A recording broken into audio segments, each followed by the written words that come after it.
Morning all India radio और राजसभा के analysis में आप सबों का स्वागत है। दोस्तों, आज जो मैं डिस्कस करने वाला हूं वो डिस्कस करने वाला हूं जिस तरह से Indian constitution is a soul of democracy, मतलब इंडिया का जो कॉन्स्टिट्यूशन है डेमोक्रेसी का सोल है, उसी तरह से यूपीएससी का जो सिलेबस है वो सोल ऑफ डेमोक्रेसी है। इसको देखेंगे किस तरह से आपको प्रिपेयर करना कि सिविल सर्विसेज में किस तरह से मेंस पेपर होते हैं। एक और चीज़ याद आ रहा है, ऐसे राइटिंग। मतलब कुछ बच्चे ऐसे थे, एक दिन मैंने कहा कि जरा ऐसे लिखो इस टॉपिक पर, मतलब वो कह रहे हैं कि हम अब तो चीर देंगे फाड़े, मतलब कंप्लीट ही कर जाएंगे। ऐसे का तो एक लाइन किसी से नहीं हुआ। पता नहीं, भगवान करे टीचर्स कभी किसी बच्चे का बुरा नहीं चाहता है, आगे बढ़े। सबसे ज़्यादा हैप्पी वही टीचर्स होगा। गलतियां होती है लेकिन गलतियों को सुधारना ये सबसे, और ये ताकत बहुत कम लोगों के पास होता है। गांधी जी अपनी गलतियों को सुधार कर बात करते थे, अपनी गलतियों पर काम करते थे, और महान व्यक्ति वही होता है। तो सिलेबस के अंदर बात करूं, यहां पर आप देखोगे तो आपको मिलेगा Indian culture and cultural history. अब देखो यहां पर silent aspects of art forms, literature, क्या क्या पढ़ना है। ये जो फॉर्म है इसमें आपको पढ़ना है इंडस वैली सिविलाइजेशन को आज के संदर्भ में किस तरह से जोड़ दिया, बुद्धा के बारे में पढ़ना है, गांधारा आर्ट के बारे में पढ़ना है, जैन के बारे में पढ़ना है, अशोका कलिंगा वार के स्तूपों के बारे में पढ़ना है, किस तरह से आर्किटेक्ट किया, ना कि अशोका कलिंगा वार युद्ध हो रहा है।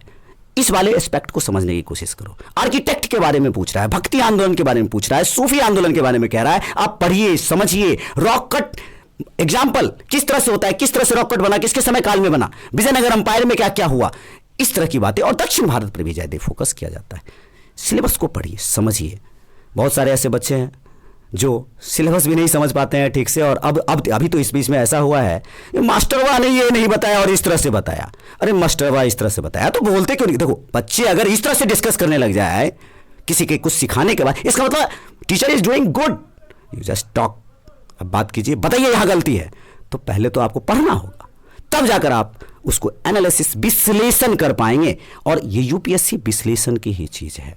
दूसरा यहां पर कह रहा है modern India history about the middle of the 18th, मतलब 1750। एक सेकंड, कहां गया? 1750 के बाद, एक सेकंड, ये कैसे गड़बड़ा गया स्क्रीनशॉट। हाँ, 1750 के बाद ये कह रहा है, एक मिनट, यहां पर 1750 के बाद क्या क्या घटनाएं हुई अभी तक। Modern India history about the middle of the 18th of the century until the present significant event. देखो इसमें क्या है, यहां पर देखो पर्सनालिटीज है, इशूज है। इशूज में आपको क्या पढ़ना है, मॉडरेस्ट और एक्सट्रीमिस्ट, वो जो नर्मदल गरम दल है, इनके बीच किस तरह की बातें हुई, 1857 की क्रांति किस तरह से हुई, कैसे क्या घटना परिघटना हुआ। सुभाष चंद्र बोस, पर्सनालिटीज में सुभाष चंद्र बोस, बाबा साहब अंबेडकर, जवाहरलाल नेहरू, गांधी, रविन्द्रनाथ टैगोर, इन सब को आपको आपके नोट्स के अंदर तैयार होनी चाहिए। और नोट्स के अंदर तो तैयार होने ही चाहिए, ज़हन में भी तैयार होना चाहिए। इसके ऊपर वर्क आपको, मतलब आपका कंसंट्रेशन जरा सा भी नहीं डगमगाना चाहिए। कोई दोस्त यार नहीं, बार बार बोलता हूं, कुछ भी नहीं, सिर्फ फोकस एक ही चीज पर। ये नहीं कि आराम से चुपचाप जो है सो पापा के सामने बैठ करके कर रहे हैं चैटिंग और लग रहा है कि हम पढ़ाई कर रहे हैं, वक्त जाता है, इस बात को ध्यान रखना। नेक्स्ट आपको बताऊं तो इस सिलेबस के अंदर आपको क्या मिलेगा, the freedom struggle, its various stages and important contributors and different parts of country. अब इसमें क्या है कि आपको क्या पढ़ना है, आपको यहां पर देखो क्या बोला मैंने, फ्रीडम स्ट्रगल, मतलब आजादी के समय सीबीसी आंदोलन, मतलब सविनय अवज्ञा आंदोलन, और भी बहुत सारे भारत छोड़ो आंदोलन, जिस तरह की चीजें हुई इसके बारे में आपको जानना है। यहां पर एक और टर्म है post independence consolidation and reorganisation with the country. अब देखो इसका मतलब क्या हुआ, जैसे भूदान आंदोलन या फिर बहुत सारे स्टेट का रीऑर्गेनाइजेशन हुआ, तो इतना तो थोड़ा टफ हो जाता है। और ये 2013 में इससे 3-4 सवाल पूछे गए, तो उसके बाद अभी तक पूछा नहीं गया, लेकिन इसका मतलब ये नहीं कि आगे आपको तैयार नहीं करना है।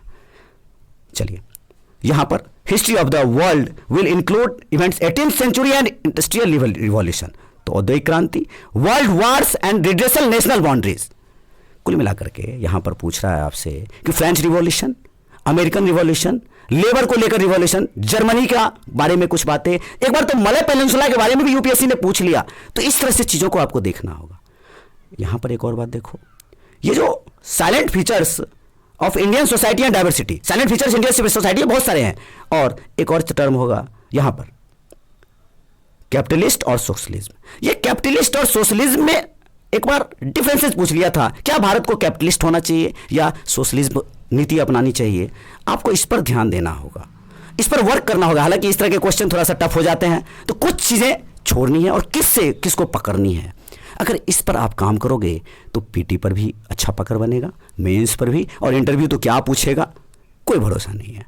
तो इस तरह से मैंने कोशिश की कि यूपीएससी के हिस्ट्री के सिलेबस को किस तरह से जीएस पेपर 1 के सिलेबस को आप टैकल करो। तो ये थोड़ी थोड़ी कोशिश मेरी है। तो आज के डिस्कशन में इतना ही था। Thank you.